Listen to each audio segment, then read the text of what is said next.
मूकं करोति वाचालं पंगुं लंघयते गिरिं यत्कृपात्तमहं वन्दे परमानन्दमाधवम्।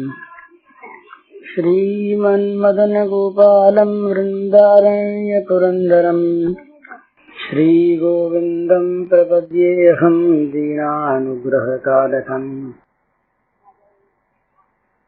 वंशीविभूषितकरान्नवनीरदाभात् पीताम्बरादर्णबिम्बफलाधरोष्ठात् पूर्णेन्दुसुन्दरमुखादरविन्दनेत्रात् कृष्णात् परं किमपि तत्त्वमहं न जाने। नवजलधरवर्णं चम्पकोद्भासिकर्णं विकसितनलिनास्यं स्फुरन्मन्दहास्यं कनकरुचिदुकूलं चारुबर्हावचूलं कमपि निखिलसारं नौमि गोपीकुमारम्। व्यवस्था करते हैं हम, बड़ी भूल की चीज है हमारी उन चीजों की जो स्वयं अव्यवस्थित हैं और उन चीजों की जो नाश होने वाली हैं। उनको हम रखना चाहते हैं व्यवस्थित और रखना चाहते हैं अमर। जो स्वयं अव्यवस्थित हैं माने अनित्य हैं, आज जिसका एक स्वरूप कल दूसरा स्वरूप नहीं। छोटा सा बच्चा ये बूढ़ा जब हो जाएगा इसको पहचान नहीं सकेंगे कि कौन है। अपनी तस्वीर को आप नहीं पहचान सकता अगर भूल जाए बचपन की को कि ये हम ही हैं। तो प्रतिक्षण यहाँ की प्रत्येक वस्तु मर रही है। इसका नाम मर्त्यलोक। मृत्यु का प्रवाह बह रहा है सतत। हमारी उम्र मर रही, हमारे कपड़े मर रहे, जमीन मर रही, ये सब चीजें मर रही। तमाम रूपांतर जो है वो क्या बताता है? इस समय जो रूप है क्षण भर के बाद ये नहीं रहेगा, दूसरा आ गया, मर गया। छोटा सा बच्चा बड़ा हो गया, हम ये नहीं देखते कि प्रत्यक्ष कैसे बढ़ रहा है, पर रूपांतर तो हुआ जा रहा है, ये हम प्रत्यक्ष देखते हैं। तो प्रत्येक वस्तु यहाँ की अनित्य, अव्यवस्थित और मरण धर्मा। पर कभी बिछो नहीं होता, जो कभी छोड़ना जानते नहीं। उन भगवान के साथ हम संबंध जोड़ते नहीं, बल्कि जुड़े हुए को भी याद करना नहीं चाहते। भय रहता है कि कहीं वो याद आ गया तो ये छूट जाएगा। है उसमें ऐसा ही ना, है ऐसा ही। वो कभी याद आ जाए तो ये याद रहेगा नहीं। ये जो हम लोगों को याद रहता है ना महाराज, संसार की स्मृति, ये मीठी स्मृति कभी तक बनी हुई है जब तक उनकी तरफ हमारी आंख नहीं गई, मन की आंख नहीं गई। ये तो फिर ये रहता नहीं, ये इसकी तरफ से दृष्टि बदल जाती है। ये सुहाता नहीं, भाता नहीं, इसमें कोई महिमा रहती नहीं। ये ऐसी चीज प्रतीत होती है कि या तो दुखदायी नहीं और या है नहीं, दो चीज रहती है। भगवान ने जो अनुरक्त है उसकी संसार के संबंध में दो चीज रहती है, या तो केवल भगवान ही भगवान है नहीं, है तो दुख रूप। इसमें कहीं मन उसका अटकता नहीं, फंसता नहीं, इसकी तरफ से उपेक्षा हो जाती है। कल जाता हो आज चला जाए, कल मिटता हो आज मिट जाए, बड़ा अच्छा है, हर्ज क्या है। और रहे तो रहा करे, अपने कोई लेन देन है नहीं, रहा करे। अपना लेन देन, अपनी ममता, अपना संबंध तो अपने एक भगवान से, दूसरे के साथ नहीं। तो प्रत्येक वस्तु यहाँ की अनित्य, अव्यवस्थित और मरण धर्मा, वियोगशील। तो इस प्रकार की वस्तुओं में, प्राणियों में, पदार्थों में मन का अटकाए रखना, और जो नित्य सत्य सनातन है, जो सदा अपने हैं, जहाँ जाने पर, जिसके मिलने पर कभी बिछो नहीं होता, जो कभी छोड़ना जानते नहीं, उन भगवान के साथ हम संबंध जोड़ते नहीं। बल्कि जुड़े हुए को भी याद करना नहीं चाहते। भय रहता है कि कहीं वो याद आ गया तो ये छूट जाएगा। है उसमें ऐसा ही ना, है ऐसा ही। वो कभी याद आ जाए तो ये याद रहेगा नहीं। ये जो हम लोगों को याद रहता है ना महाराज, संसार की स्मृति, ये मीठी स्मृति तभी तक बनी हुई है जब तक उनकी तरफ हमारी आंख नहीं गई, मन की आंख नहीं गई, नहीं तो फिर ये रहता नहीं। ये इसकी तरफ से दृष्टि बदल जाती है, ये सुहाता नहीं, भाता नहीं, इसकी कोई सत्ता रहती नहीं, इसमें कोई महिमा रहती नहीं। ये ऐसी चीज प्रतीत होती है कि या तो दुखदाई नहीं और या है नहीं, दो चीज रहती है। भगवान में जो अनुरक्त है उसके संसार के संबंध में दो चीज रहती है, या तो केवल भगवान ही भगवान है नहीं, है तो दुख रूप। इसमें कहीं मन उसका अटकता नहीं, फंसता नहीं, इसकी तरफ से उपेक्षा हो जाती है। कल जाता हो आज चला जाए, कल मिटता हो आज मिट जाए, बड़ा अच्छा है, हर्ज क्या है। और रहे तो रहा करे, अपने कोई लेन देन है नहीं, रहा करे। अपना लेन देन, अपनी ममता, अपना संबंध तो अपने एक भगवान से, दूसरे के साथ नहीं। उसी के साथ अपनी इस प्रकार की एक संबंध की स्थापना हो जाए कि दूसरा संबंध उसके सामने रहे नहीं, याद आवे नहीं। तो मतलब क्या है इसका? होता क्यों नहीं? इसलिए नहीं होता, इसलिए नहीं छूटता कि उसकी महत्ता हम कहते हैं, हम सुनते हैं, पर महत्ता हम मानते नहीं। सच्ची बात, जगत को विषमय कहते हैं पर मानते अमृतमय। अगर विष मानते तो विष कोई खाना नहीं चाहता, तो इसका छूटना कठिन नहीं है। इसमें जो अमृत बुद्धि है, इसमें जो सुख बुद्धि है, इसी के कारण से नहीं छूटा। दुख बुद्धि हो जाए आज छूट जाए, मरण बुद्धि हो जाए आज छूट जाए, इसमें जहर दिखने लगे आज छूट जाए। हम घर वालों को छोड़ देते हैं, अगर हमारे स्वास्थ्य में विघातक दिखते हैं कोई, घर वालों को छोड़ देते हैं, अंग कटवा देते हैं, ऑपरेशन करवा लेते हैं, सब कुछ करते हैं। बोले भाई यहाँ पर तो अब ठीक नहीं है, यहाँ लुटेरे आके बहुत बस गए और लूट लेंगे। तो बोले घर तो पुराना, बोले छोड़ो इस घर को, नया घर बासो, यहाँ रहेंगे तो बड़ी बुराई हो। तो घर छोड़ देते हैं, मकान छोड़ देते हैं, बाप दादों की जमीन छोड़ देते हैं। क्यों छोड़ देते हैं? इसलिए कि उसमें दुख की संभावना हो गई। तो छूटना कठिन नहीं, त्याग और साधना ये दोनों किसी नई वस्तु की प्रबल इच्छा होने पर सहज हो जाते हैं। नया कोई काम शुरू करे, कोई धन का लोभी नया कारोबार शुरू करे, नए काम में जाए, नया है, मन लगता है नहीं, जगह भी अच्छी नहीं, पानी भी नहीं देता, तब पर करना है, वो काम करना ही है। तो फिर होते तो उसमें समीचीन बुद्धि, उसमें रस बुद्धि हो जाती है कि भाई ये बड़ा अच्छा है, पैसा जो आता है।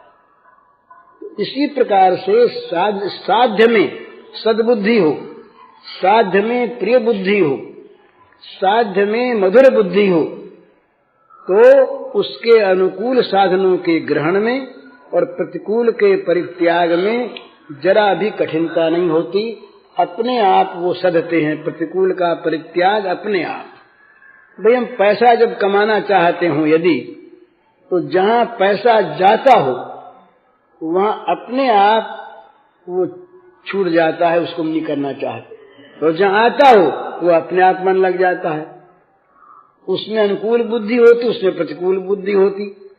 तो इसी प्रकार से ये भगवान हमारे परम धन, ये एक महात्मा ने गीता के श्लोक का अर्थ किया, आज तो जिज्ञासुरर्थार्थी ज्ञानी के भर पर शब्द। उन्होंने कहा भाई हम ये अन्वय पलटे क्यों, क्या जरूरत है?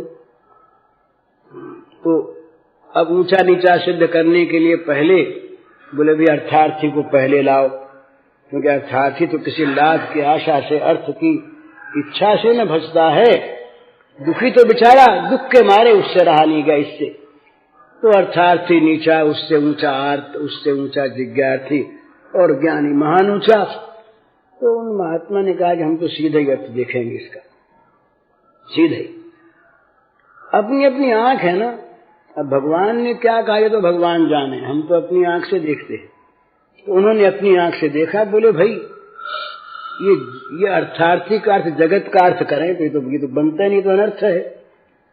भागवत में आया कि ये जो अर्थ है ये तो अर्थात के अनर्थ है तो अनर्थ, और नाम इसका रख दिया अर्थ।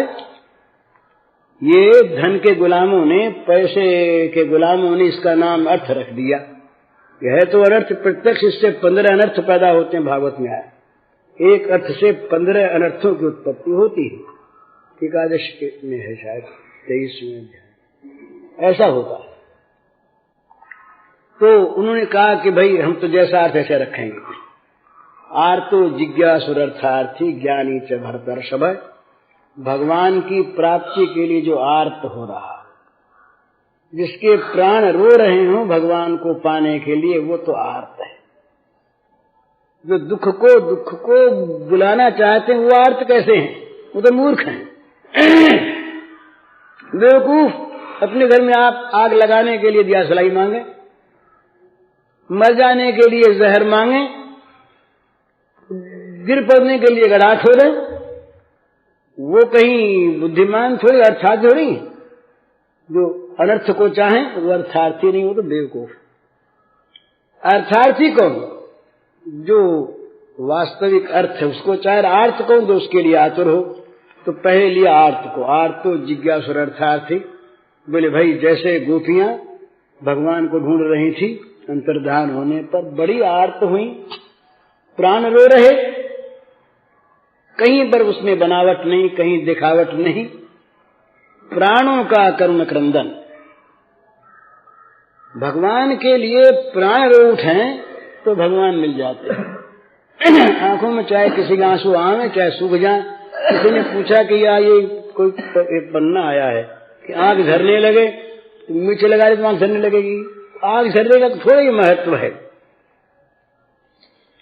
आंख तो झरती, आंख जब अपने आप झरती है, ये ऐसा मानते हैं, अपने को पता नहीं, आंसू बहुत कम आते हैं कि ये दुख के आंसू गर्म होते हैं तो प्रेम के आंसू शीतल होते हैं, ऐसा कहते हैं। आंसू विज्ञान भी एक है, आंसू विज्ञान एक है।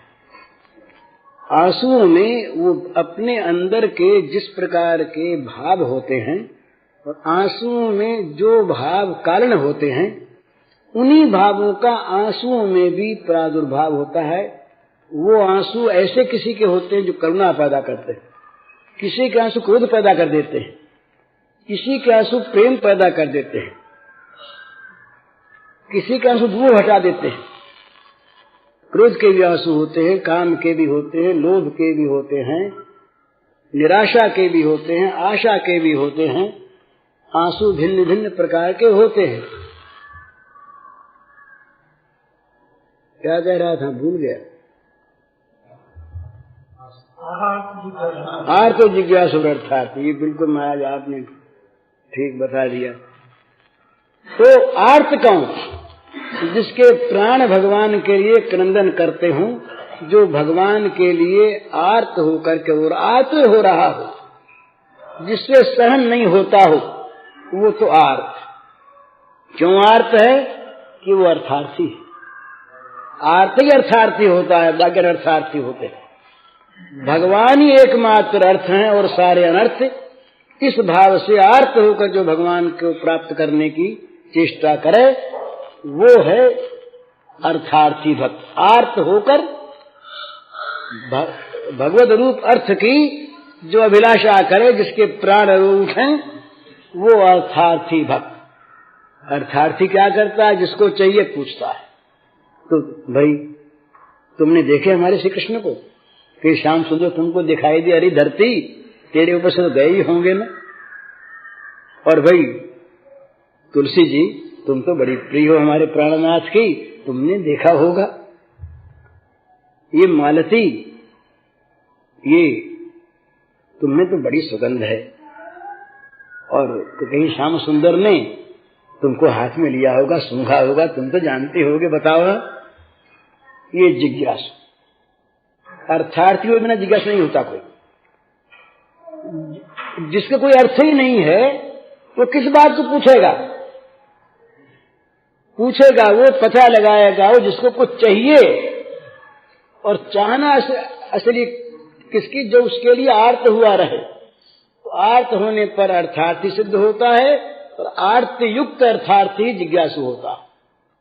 और जहां जिज्ञासा जागी वहां ज्ञान होने में देर नहीं लगती, क्योंकि भगवान की जिज्ञासा जो है ना, इसके लिए किसी स्थान की अपेक्षा नहीं है। जहां जागी, जब जागी, जिसके हृदय में जागी, बस वहीं भगवान को तैयार हैं। वो तो कहते हैं कोई हमारा पता तो लगाओ भाई, कोई हमारी तरफ चलो पूछने के लिए, हम खुद ढूंढते हुए आ जाएंगे। जब देखा भगवान ने कि व्याकुल हो गई गोपाल लाना है, तो आय वायनी ताशा ना विभू छोरी स्मयमान मुखाम्बुज, उन्हीं के बीच में ही दिखने लगे। अरे हम तो ढूंढ रही थी, तो बोले मैं यही तो था, गया कहाँ था, पगली कहीं, यही तो था। मैं तो देख रहा था कि तुम क्या क्या कर रही हो। ये देख रहा था। जिज्ञासु भक्त को भगवान की जानकारी क्या प्राप्ति हो जाती है। ये थोड़ा सा अंतर है, अपनी आंख से हम कहते हैं, क्या सो तो पता नहीं। ये ज्ञानी भक्त में और ज्ञानी में अंतर है। ज्ञानी भक्त के लिए ये प्रपद्यते कहने की आवश्यकता नहीं। बहु नाम जन्म नाम अंते ज्ञानवान माम प्रपद्यते वासुदेव सर्वमिति। सब में भगवान है, इस बुद्धि से, इस प्रकार से ज्ञानी भक्त मेरे शरण होता है, मुझे भजता है।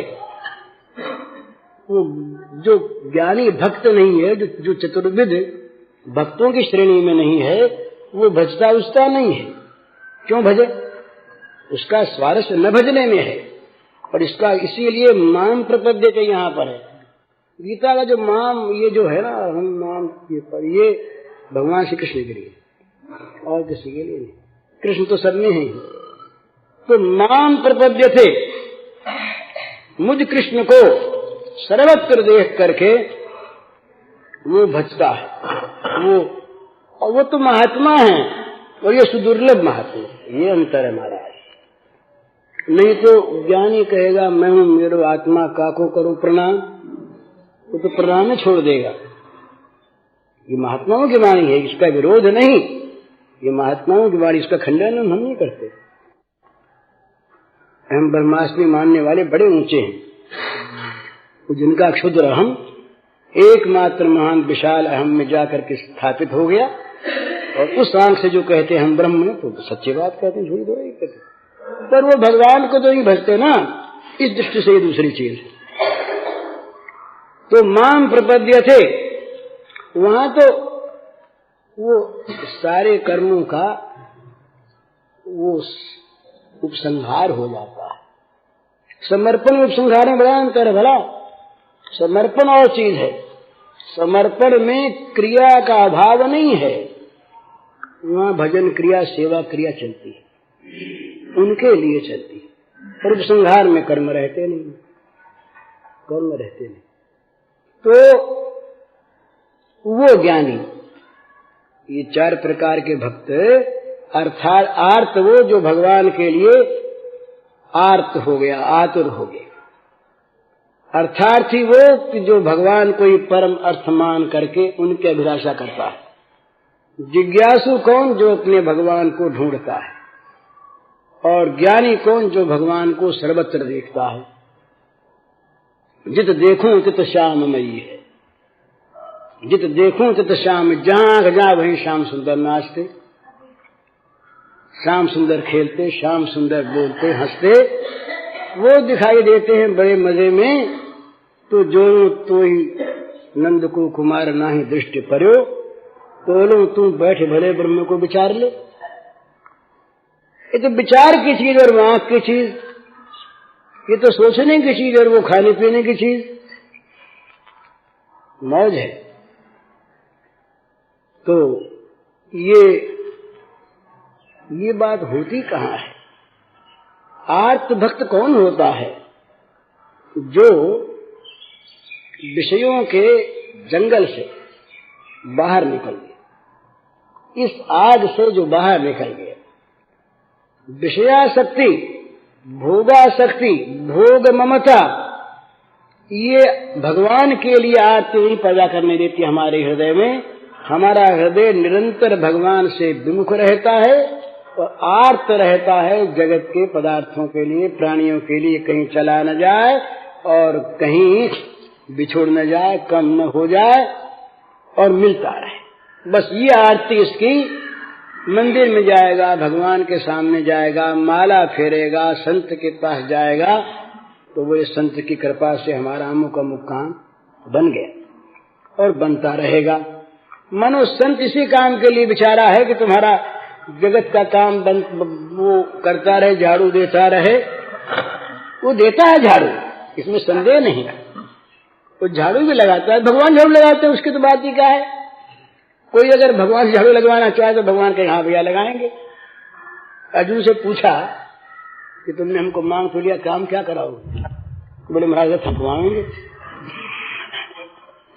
बोले अच्छी बात भैया, रखिए तुम जो करो हम सो करेंगे, तुम्हारे क्या करें। तो ये भगवान की महिमा, संत की महिमा। पर हमारा जो ये विषयासक्त मन है, विषयाभिभूत, विलास विभ्रम रत जो हमारा जीवन है, ये चाहता क्या है? इस गंदगी में पड़े रहना, इस गंदगी से बाहर निकलने में क्षोभ का अनुभव करता। एक चीन देश की बात है, एक कहीं था वहां पर चाइना में, तो अंधेरी कोठरी में नीचे एक कोठरी थी, बड़ी नम सर्द कोठरी थी, उसमें उसको रखा। तो 30 साल तक वहां रहा। फिर किसी राजा के पुत्र जन्म हुआ, तो सब कैदी छोड़े गए, उसको भी बाहर निकाल दिया गया। वो घबरा, उसने कहा हमको तो वहीं भेजो वापस। वो हमको तो वहां बड़ा आराम है, वहां बड़े मजे में रहते हैं, और वहां पर हमारे वो चूहे हैं, छिपकली हैं, और ये सब मकड़ियां हैं, ये सब हमारे मित्र दोस्त लोग वहां पर हैं, हमारा जीवन बड़ा अच्छा वहां पर, हमको तो वहीं भेजो। इसी प्रकार से हम लोग जो गंदगी में अभ्यस्त हो गए हैं, जिनकी गंदगी में रहने की रुचि हो गई है, ये विषयों को छोड़ना नहीं चाहते, भगवान से भी इस गंदगी को ही चाहते हैं, गंदगी को चाहते हैं। बस ये कर दो, ये कर दो, ये हो न जाए, ये होना चाहिए। वो सीमा रहती है विषयों की ही। तो ये जब तक रहेगी ना, तब तक होगा क्या? मरना दुख से होगा, और मरने के बाद भी दुख रहेगा। और मरना होगा ही, चीजें छोड़नी होगी ही। इसलिए यह आवश्यक है कि पहले से चेत जाए। चेतने का अर्थ यही सीधी बात है, ममता के विषय को पलट दे, मामूली बात, कोई कठिन नहीं। अरे छोटी चीज में ममता निकाल के बड़ी में लगा दे। एक महात्मा रहे तो वो बादशाह सिकंदर के बाद वो भी कहते हैं, तो कहा महाराज कुछ ले लो, कंबल उम्बल ले लो, आपके पास कुछ है नहीं? बोले भाई हमें नहीं चाहिए। अरे बोले महाराज ले लो ना, कुछ भी नहीं है, कुछ चाहिएगा आपको, कहीं जाएंगे जाड़ा पड़ेगा। बोले नहीं लेंगे, नहीं चाहिए।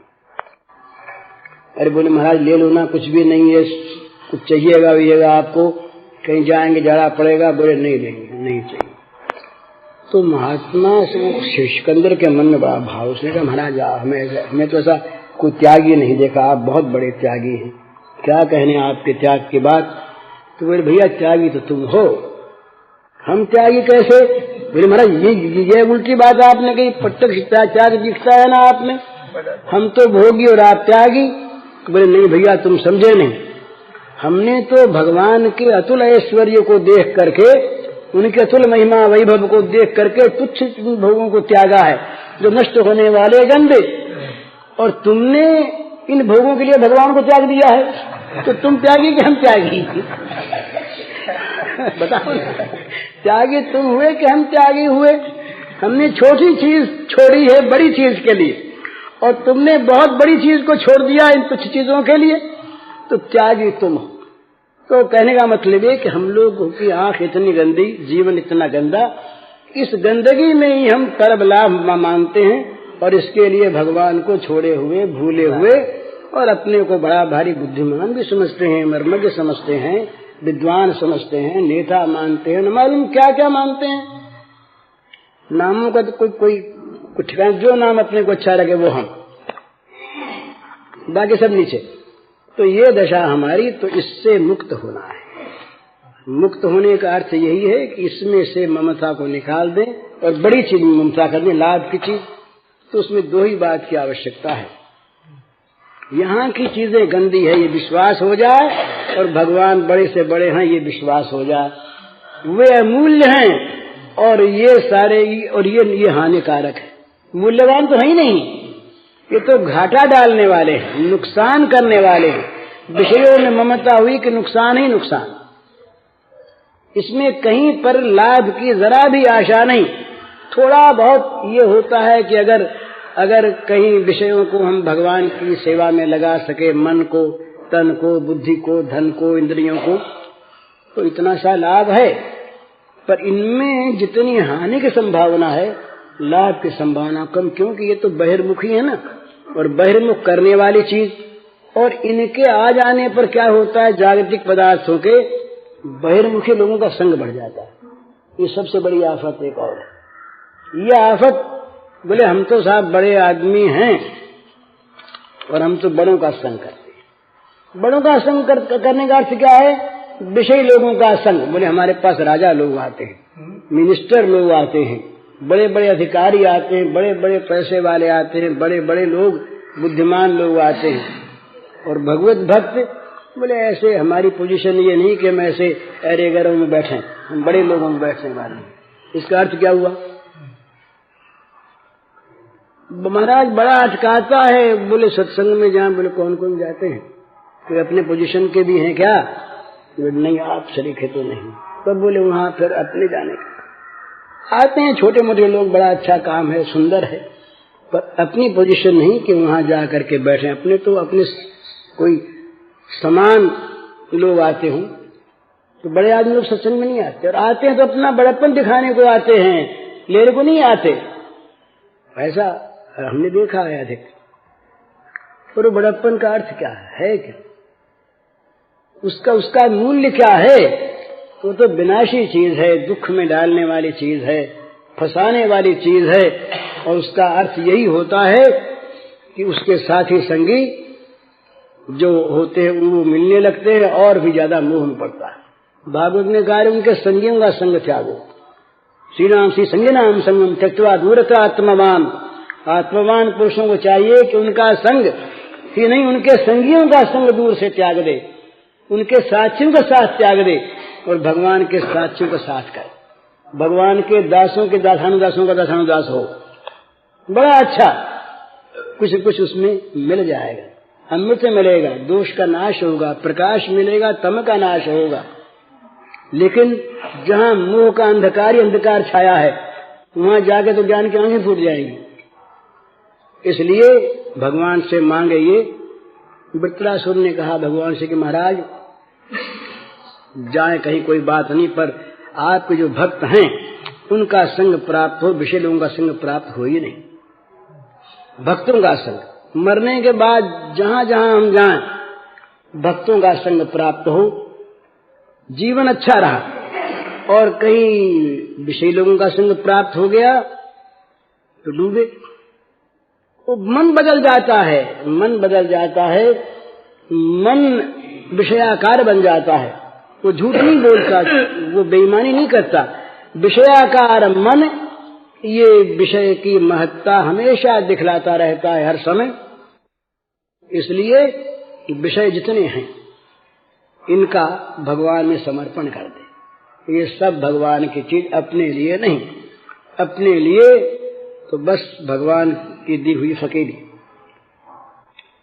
अपने मन से फकीर रहे, और चीज जो है वो भगवान की। जैसे भरत का रहना बड़ा सुंदर, चंचरीक जिम चंपक बागा। भरत कैसे रहे 14 साल तक अवध में कि जैसे चंपा के बगीचे में चंचरीक भ्रमर रहता है। भ्रमर चंपा के पुष्प का रस नहीं लेता, मंडराता है ऊपर ऊपर, पर रस नहीं लेता। रस वो चंपा के फूल पर बैठता नहीं। तो 14 साल तक कैसे रहे भरत अवध में? राम की सेवा करने के लिए रहे, भोग भोगने के लिए नहीं। महल में नहीं गए। नंदीग्राम में यदि राम जमीन पर रहते हैं वन में, तो गड्ढा खोद के नीचे रहे। राम के समकक्ष भूमि पर रहने का भी अपना अधिकार नहीं। राम के सेवक नहीं, राम की पादुका के सेवक। वो जड़ पादुका चेतन होके बोलती भरत को, कहती यूं करो। भरत सुनते, हम लोग नहीं सुनते। भरत सुनते कि पादुका आज्ञा दे रही है इस समय को। ये सिद्धांत है। भगवान जो सच्चिदानंद घन विग्रह हैं, उनकी सारी वस्तुएं चिदानंदमयी हुआ करती है। भला ये जड़ मानना भगवान को और भगवान की चीजों को जड़ मानना, ये तो जड़ बुद्धि का परिणाम है। जड़ जड़ को देखता है, चेतन चेतन को देखता है। ये सीधी बात है। जगत में कहीं जड़ता असल में है ही नहीं। ये जड़ चेतन जितने जीव हैं सभी सकल राममय जाएं, ये सब के सब भगवान के ही रूप हैं। जड़ चेतन, ये मकान भी, नदी भी, सर्व समुद्राधर शरीर में किंच भूतम प्रणमेदन्य, सब के सब भगवान के रूप। तो इस प्रकार से भगवान को जगत में देख करके अपने पास जो कुछ हो तो भगवान को सौंप दे, और अपने भगवान का बन जाए तो तैयारी हो गई। फिर चाहे जब मौत आ जाए, मौत आवेगी मरने के लिए, मारने के लिए नहीं आवेगी। उसकी मौत उसके पास आकर उसके लिए मर जाएगी। मौत मर जाएगी, मौत उसे नहीं मारेगी। वो तो जाएगा अमर धाम में, और उसके लिए मौत मर जाएगी। ये विचित्र मौत, एक मौत ऐसी जो मौत मर जाए, मार न सके कभी। तो वो मौत है भगवान को पाना। तो मौत आवे तब कहे आओ भगवान आओ, तुमको आलिंगन करेंगे। मृत्यु सर्वहरश्चा। भगवान ने कहा मौत में हूं, तुम डरते क्यों हो? मौत आती है तो मैं आता हूं, तुम मुझे पहचान लो मौत के रूप में। तो मौत से डरते हैं क्यों? भगवान के विश्वासी इसलिए। तो मौत क्या चीज है? ये शरीर न पलटता है, हमारा पलटा क्या? और हम यदि शरीर को पलट के भगवान के चरणों में पहुंच जाए तब तो बड़ा लाभ है। मौज ही मिल गई। तो मौत को भगवान देखें और अपने आप को इस मौत के मुंह में हमेशा डालने को तैयार रहे। आओ नाथ, तैयार हैं, बस करो आलिंगन हमारा। मौत आई तो कबीर ने कहा कि ये मुकलावा हो रहा है हमारा। सच तो कबीर का भजन है। आय गवनवा की सारी उम्र अब ही मोहि बारी। आय गवनवा की सारी, काफी है ये, काफी राग है।